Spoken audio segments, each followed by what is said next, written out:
In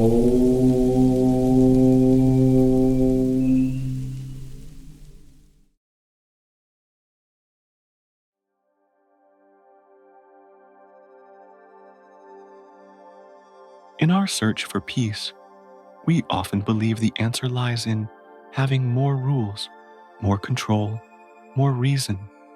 We think that if we can just figure everything out, we will be happy.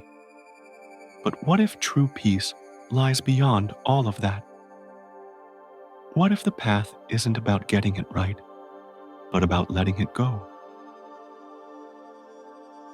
Today, we listen to the timeless wisdom of the great meditation master, Ajahn Chah, as he teaches us the profound art of letting go. When we live together, there must be rules and discipline. Discipline is essential not only for individuals, but especially for large groups. Even when living alone, one must practice self-discipline. During the Buddha's time, the monastic code, known as the Vinaya, was initially quite simple. But as more and more monks joined the Sangha, problems began to arise. People came from various backgrounds and brought their ways of doing things. Some preferred one approach, others another. To maintain harmony, the Buddha established the Vinaya as a shared code of conduct. However, as time went on, new issues kept surfacing. The Vinaya kept growing, but it never reached completion.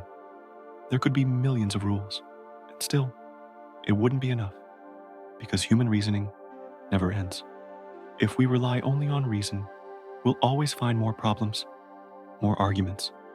The Vinaya belongs to the realm of reason. In contrast, the Dhamma, the truth, leads to an end, to resolution. I recall a time when I was caring for 3 or 4 monks in a remote forest village with no electricity.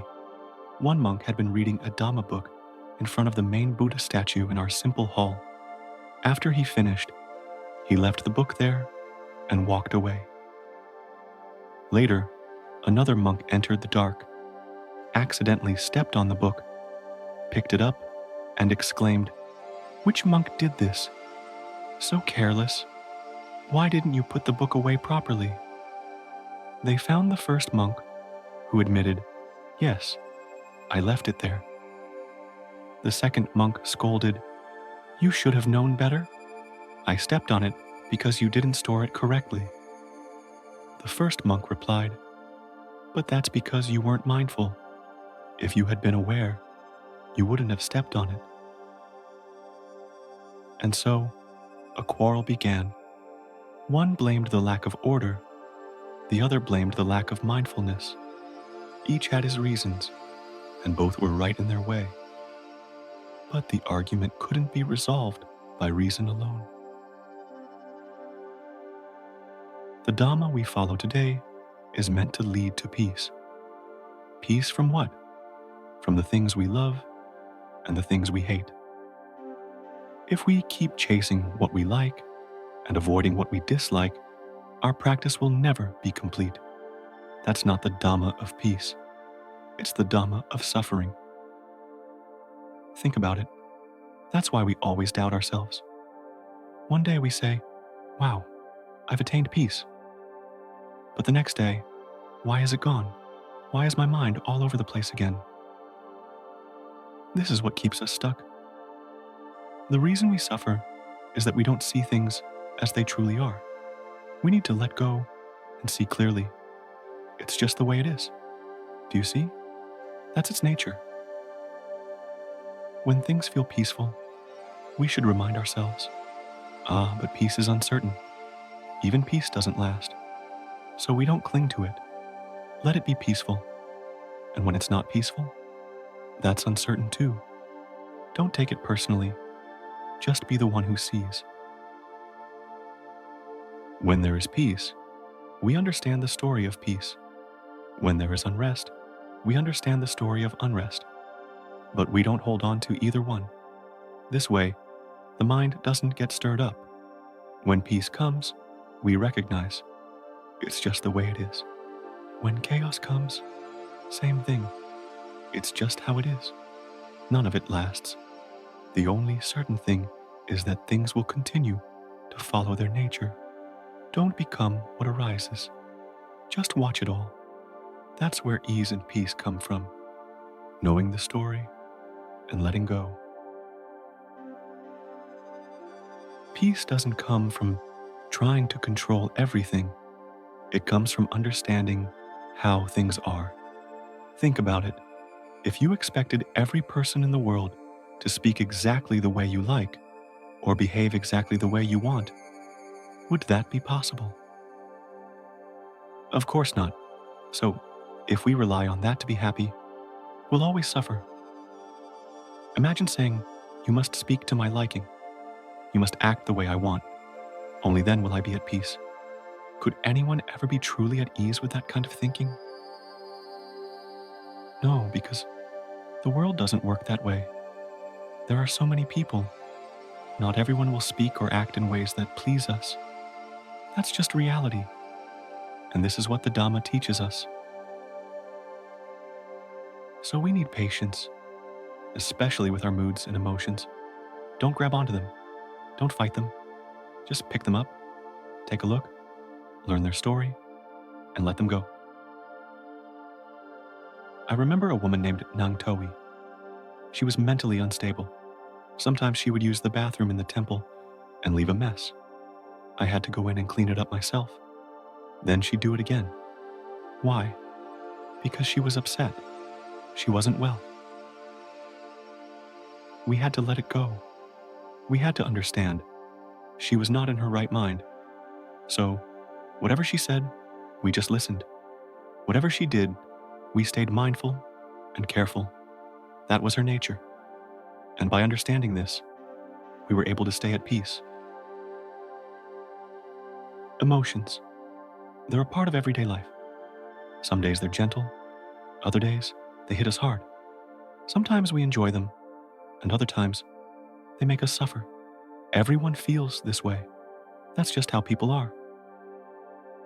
But without practicing Dhamma, without training our minds, we can't truly understand this. We forget that everyone has different thoughts, different feelings. In Pali, it's called nanacitam. Minds are diverse. We're not all the same. That's why we have to train our minds. For example, when anger arises, stop and look at it. Where is it coming from? Did someone else make us angry? Or did we allow it to happen? Is it helpful? If it's not, why do we hold on to it? Why don't we let it go? If anger isn't good, keeping it is just crazy. So let it go. Once you see how unhelpful anger is, that realization will lead you closer to the Dhamma. Living with others is one of the greatest teachers. Life with people is messy, noisy, emotional, and unpredictable. But that's how we learn. Let the chaos happen. Understand it. That's how we discover peace. Don't run away from it. There's a story from the Buddhist time. One day, the Buddha and Venerable Ananda, his close disciple and personal attendant, went on an alms round together. Ananda was known for his deep devotion and gentle nature, and like many of us, he sometimes struggled with emotions. They went to a village where no one believed in them. They stopped in front of a house. The Buddha stood quietly with his bowl, calm and peaceful. He didn't mind if the householder gave or didn't give. Just standing there wasn't a bad thing. But Ananda felt uncomfortable.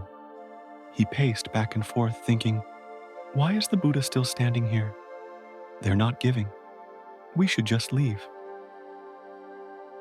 Eventually, when it was clear no food would be offered, the Buddha calmly turned away.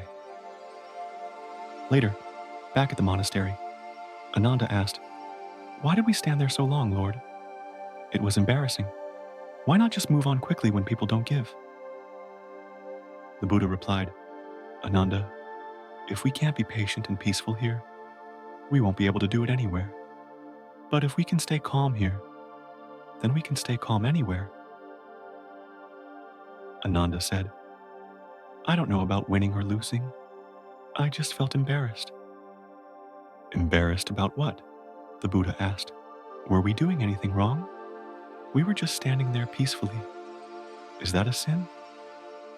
No, said Ananda, but I still felt ashamed. Don't be, the Buddha said. Shame only makes sense when we've done something wrong, but standing peacefully isn't wrong, so there's no reason to be embarrassed.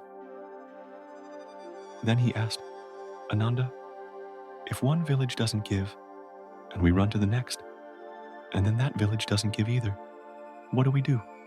Just keep running forever? That's not the answer. If we don't find peace here, in this moment, we'll never find it anywhere. True wisdom comes from facing discomfort, not from avoiding it. If you go live alone where no one bothers you, sure, you'll feel peaceful, but you won't grow. That kind of peace doesn't teach you anything. Real wisdom comes when you're in the middle of people, emotions, and problems, and you stay steady. That's how you truly learn. That's Dhamma. Let's take a moment to reflect on something the Buddha taught. Emotions that come in pairs, like praise and blame. In this world, if you do something wrong, people will criticize you. If you do something good, they'll praise you. That's just the way the world works. But the Buddha didn't get caught up in either one. He didn't get excited when people praised him, and he didn't feel hurt when they blamed him. He understood that both are just natural parts of life. So, we also need to learn from both. Don't get too proud when you're praised, and don't feel crushed when you're blamed. Learn from both praise and blame. That's how we grow. You see, praise and blame come with equal weight. We like praise. It feels good. We don't like being blamed. It stings. That's normal. But even the things we like can cause us pain. For example, imagine you have a diamond. Beautiful and precious. You love it. But one day, someone steals it. How would you feel? Heartbroken. See, that thing you loved is now the cause of your suffering. This is why we must train our minds. Life isn't always comfortable, so we need strength, patience, and mindfulness.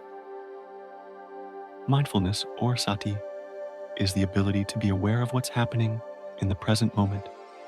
There's also sampajanya, clear understanding, or knowing exactly what we're doing while we're doing it. These two, mindfulness and awareness, help keep our hearts connected to the Dhamma. Let's say you're about to pick up your walking stick. You know you're about to pick it up. That's mindfulness. And as you're holding it, you're fully aware of the action. That's clear awareness.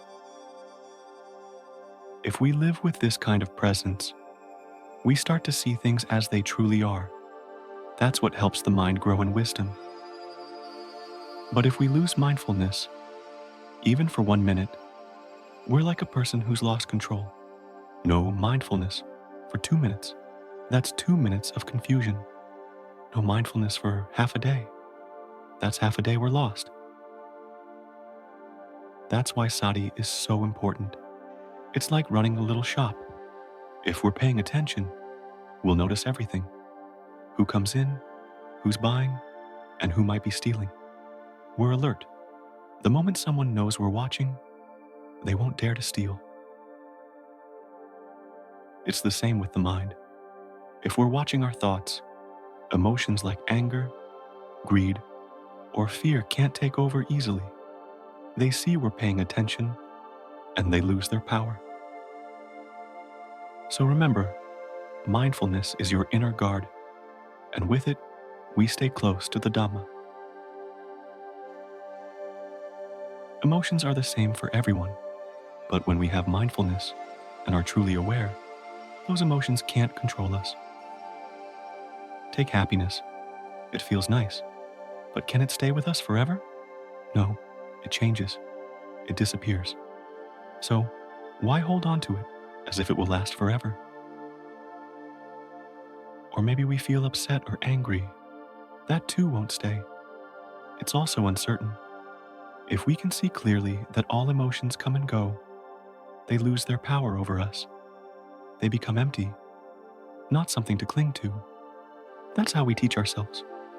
We keep being aware, again and again, in every moment. As long as we have mindfulness, we are already practicing bhavana, meditation. And remember, meditation doesn't just mean sitting still with your eyes closed. It can happen while standing, walking, sitting, or lying down. If you are aware, you are practicing. If your mind gets lost, know that. If it's clear, know that too. That simple knowing is what we call Buddha, the one who knows. The more we observe our emotions like this, the more clearly we understand them.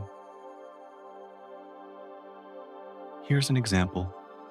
When people live closely together, even if they don't speak the same language, they start to understand each other just through actions, body language, and daily life. They can sense what the other person feels. They can live together peacefully without needing many words. It's the same with animals. They don't speak our language, but they still know how to love and connect. A dog sees its owner come home and runs to greet them with joy. A cat rubs against your leg to show it's happy. They understand with the heart. We can live with others in the same way, by observing, by sensing, by being aware. So when we keep practicing Dhamma regularly, our hearts begin to know what's really going on. Let's say anger arises. What do we feel? Suffering. The Buddha taught that anger is suffering. So we ask ourselves, do I like suffering? Of course not. Then why hold on to it? Why carry it around? If it hurts us, just let it go. If we don't want to suffer, we need to stop clinging to the things that cause it. Just drop them. That's what the wise ones keep reminding us, day after day. And slowly, we begin to understand. As we keep practicing like this, something starts to happen. We understand more and more. When suffering comes up, even just once, we remember the teaching. I don't like suffering, so why am I still holding on to it? We remind ourselves again and again, and little by little, we start to see clearly. We begin to let go. The more we let go, the more natural it becomes. And this brings real benefit. True understanding begins to grow in our hearts. Even when we're not saying anything out loud, whether we're walking, sitting, or lying down, our heart is learning. Even if we can't speak the words clearly, the heart understands the Dhamma. Sometimes, we don't need to use our mouth on our face. Instead, we speak with the mouth of the heart, the inner voice that truly knows. And this inner voice is often clearer when we're silent. It doesn't use words. It speaks through emotion, awareness, and deep understanding. This is how we teach ourselves, from the inside. Now look at life. Every day, we're getting older. From the day we were born until now, have there been any days we haven't aged? No. Morning, afternoon, evening, night. Time keeps moving, and so do we. Even while we're asleep, we're still aging. That's just how life works. It's constant. It never stops. We eat, drink, and sleep, and the body continues to change. We don't even feel it happening, but it's always going on. That's the body's job, to grow, to age, to follow nature. And what's our job? To be aware, to practice. Just as the body works continuously, our mindfulness must also work continuously. Whether we're weeding the garden, eating a meal, washing dishes, or sweeping the floor, we stay aware. We don't forget ourselves. That's how mindfulness becomes strong. This kind of awareness, steady, day and night, is what helps us understand Dhamma. It's like having a light on in the heart all the time. The heart becomes bright, awake, peaceful, and wise. And that kind of heart brings real benefit to ourselves and everyone around us. There's no need to doubt or overthink. Whatever shows up in our mind, whether good or bad, we just look at it and remember. This is not certain. This won't last. Something might feel nice, or it might feel unpleasant, but we don't need to chase after it or push it away. We just keep watching. This simple knowing, moment by moment, that's our practice.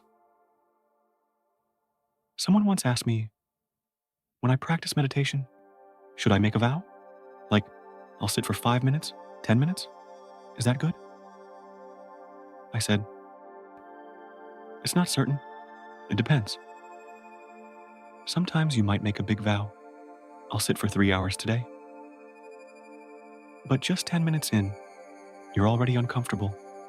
And before even an hour has passed, you've given up and walked away. Then you feel bad. You sit there thinking, I lied to myself. I didn't keep my promise. You feel defeated, and there's no peace at all. Other times, you might light an incense stick and say, I'll sit still until this burns out. I won't move. But right after you say that, Mara, the inner troublemaker shows up. You sit down, and suddenly your legs hurt. An ant bites you. A mosquito buzzes around. The body starts complaining. You peek at the incense. It hasn't burned down at all. You close your eyes again and make another vow, but the pain keeps getting worse. You open your eyes and see that the incense stick is still standing tall. And then the thoughts come. I'm terrible. I can't do anything right. I lied to the Buddha. I lied to myself. And now your mind is even more stirred up than before. So I say this. Forget the big vows. Just practice gently, but consistently. When the time feels right to sit, you sit. When the time comes to stop, you stop. It's like eating. Do we make a vow before eating? No, we eat until we're full. Not too little, not too much. If you overeat, you get sick and throw up. So instead, we just eat until it's enough. That's how our practice should be, balanced, steady, and natural. We need to be like a good cart driver. We must know our limits. How strong is our ox? How much can our cart carry? We don't just load it with everything we want. If we push too much, beyond our real strength, things break. The ox collapses. The cart snaps. We might have a small cart, but we try to load it like a giant truck. That won't work. We'll just end up suffering. So we go step by step, slowly and steadily. Know your strength. Know your own pace.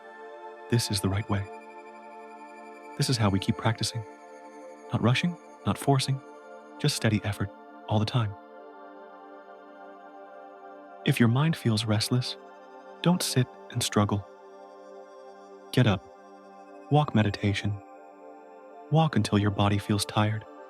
Then sit down again. The tiredness will help calm the mind. Balance your walking and sitting. If you need to rest, rest. But don't forget your mindfulness. Whether you're walking, sitting, or lying down, keep your awareness steady. Be with it. This practice shouldn't be weak or lazy, but it also shouldn't be rushed. When we want to go fast, that's not wisdom, it's craving.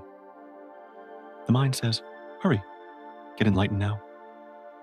But that voice, that urgency, is not the Dhamma. It's just desire. We have to move with nature, not with impatience. Now, take the example of Venerable Ananda.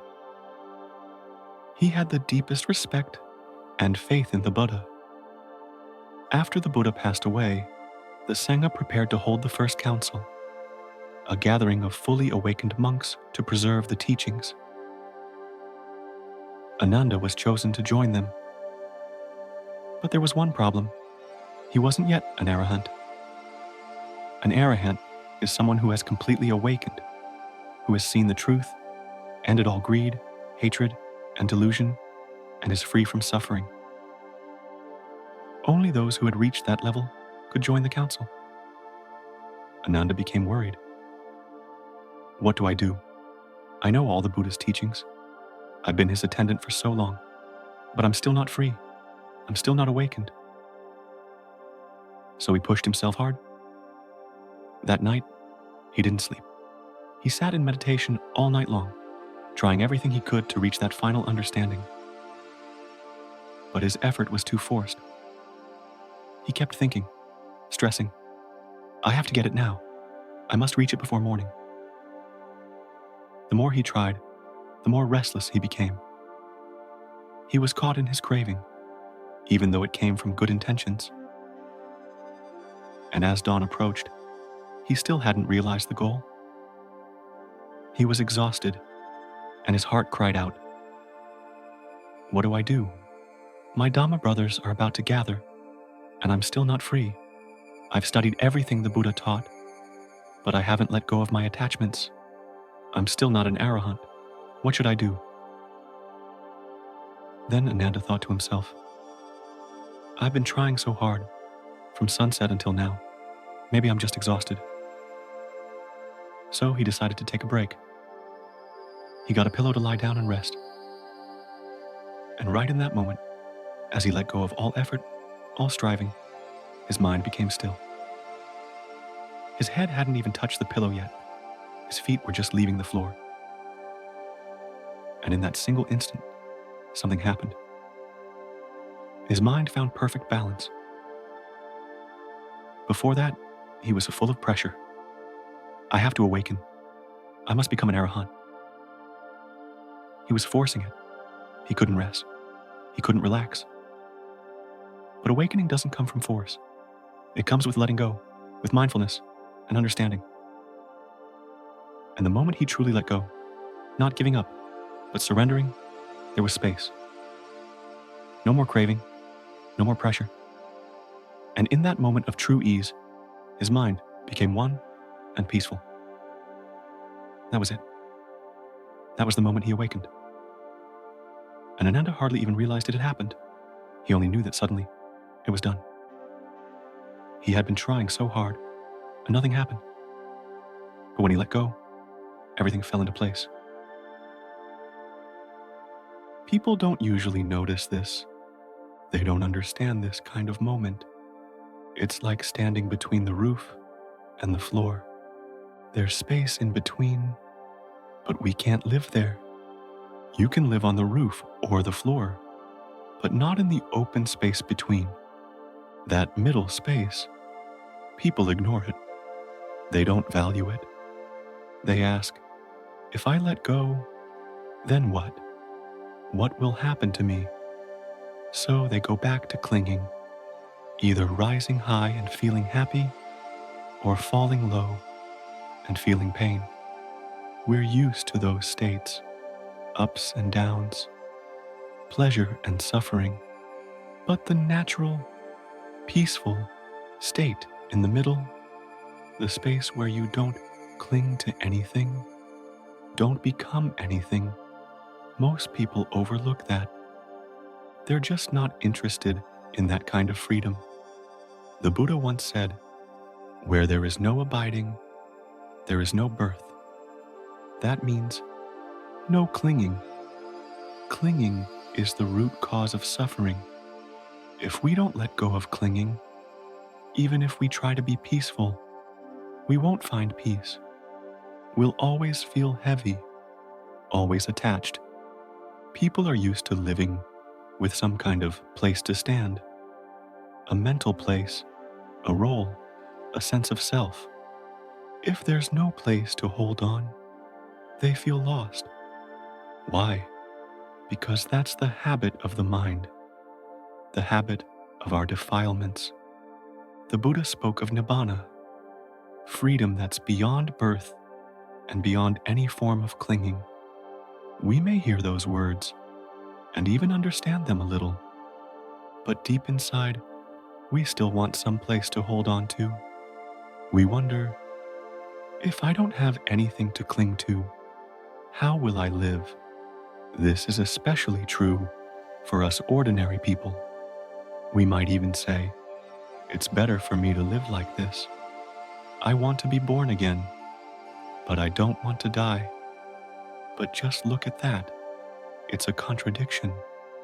We want birth, but not death. But is that even possible? In this world, is there anything that is born but never dies? No, there isn't.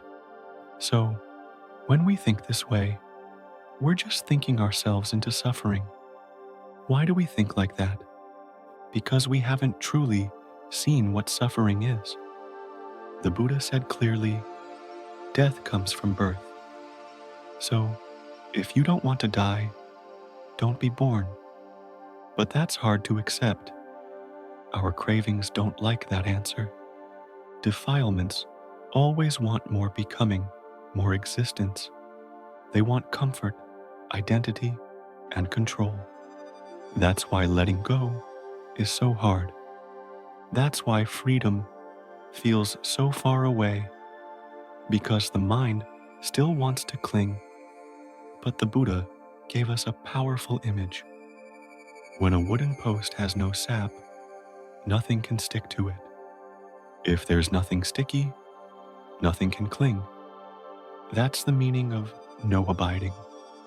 Nothing for craving to grab onto. No place to be born into again. This is hard for people to hear though. So the Buddha pointed it out more clearly, right down to the very sense of self.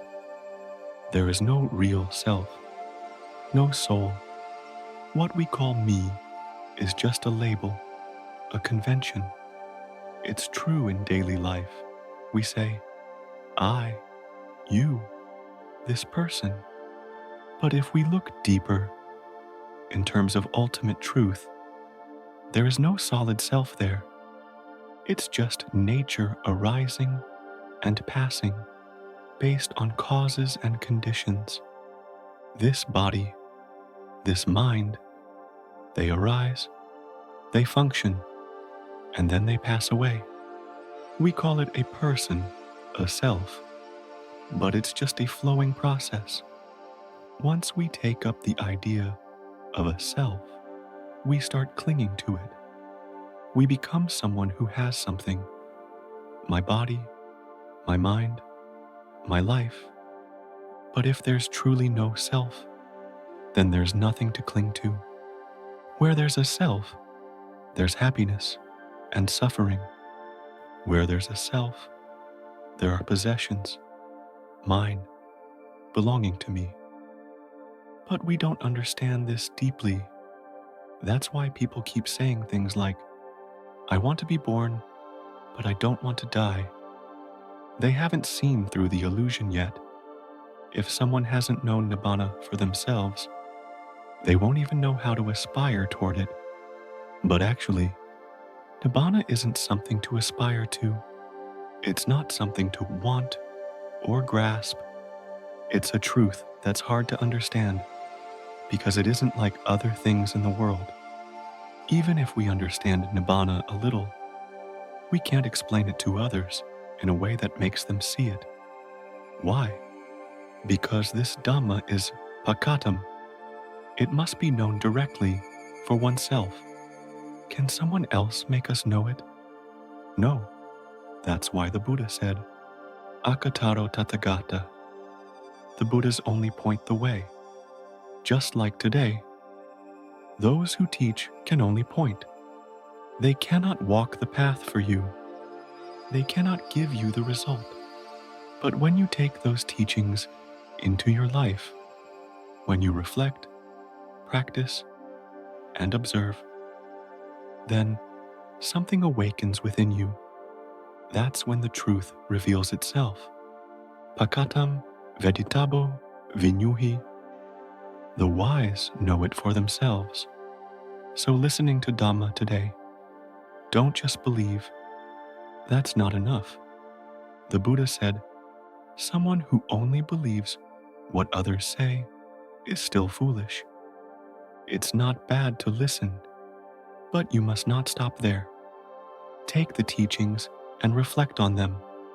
Practice. Observe your own experience. When wisdom arises in your own heart, then it becomes real Dhamma. Then it becomes pakatam, known directly beyond belief. Now, when you listen to the Dhamma, don't reject it outright. Just listen. That's enough for now. If you don't yet believe it, that's okay. Reflect on it. You don't have to accept what I say. Whether you believe or don't believe, it's fine. Just set it aside. Let it settle. In time, understanding will come as your wisdom matures.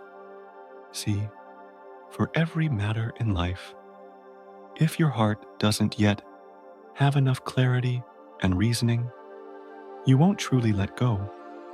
It's like there are always two sides, this side and that side. Most people tend to walk on one side or the other. They rarely walk right in the middle. That middle way is a quiet, even lonely path. When people love, they run to the side of love. When they hate, they rush to the side of hate. But letting go of both love and hate, that's the lonely path, and people hesitate to go there. When the Buddha awakened and gave his first sermon, this was the very thing he taught. He spoke of two extremes. One is the pursuit of sensual pleasure, following every desire. The other is self-torment, forcing oneself through harsh suffering.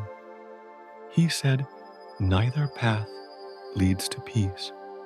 Neither is the way of a samana, a true contemplative. A samana is someone who lives in peace. And peace doesn't mean having happiness. It doesn't mean suffering either. Peace is being free from both happiness and suffering.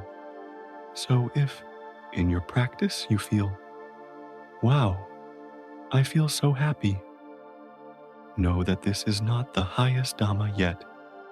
Place happiness on one side, place suffering on the other. Let your mindfulness walk straight down the middle.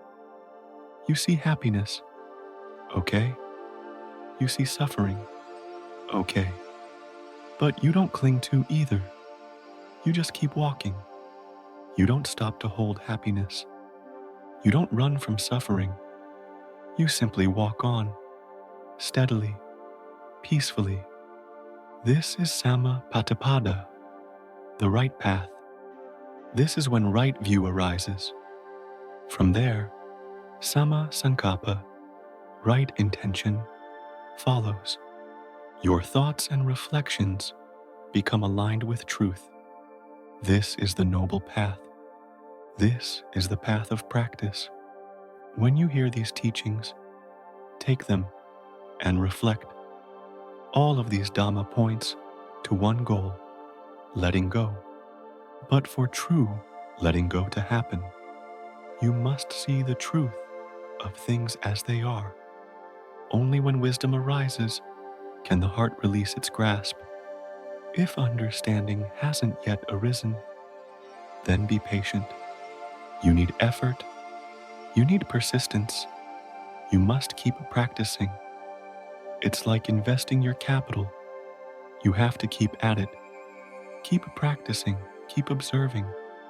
But when you truly see, when you've come to an understanding, you don't need to carry the Dhamma with you all the time. You don't need to cling to it either. It's like a saw. You use it to cut wood. When the job is done, you put the saw down. The Dhamma is the same. It's a tool for cutting through delusion. You cut through one log, another, and another. When you've finished cutting, you don't keep sawing air. You put the saw down. The saw is still a saw. The wood is still wood. But there's no need to keep using it when the task is done. This is reaching the end, reaching peace. The practice of conduct depends on the Dhamma. But when it's complete, you don't have to add anything. You don't have to subtract anything. You don't have to force anything. You just let it all be, according to nature. If your mind is still clinging, still grasping, still questioning, is it like this? Is it like that? You're still far from peace. So very far. You're like a little child sucking their thumb, still unsure, needing comfort.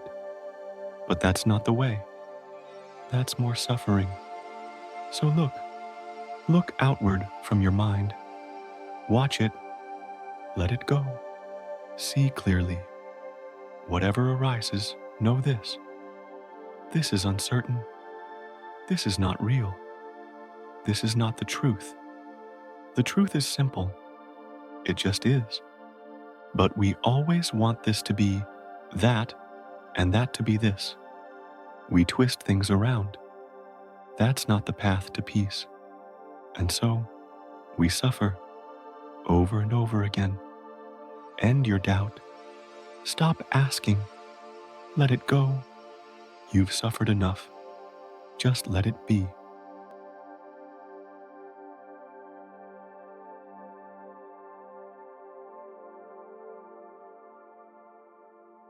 Please subscribe to Forest Path Dhamma for more meditation guidance and timeless Buddhist wisdom.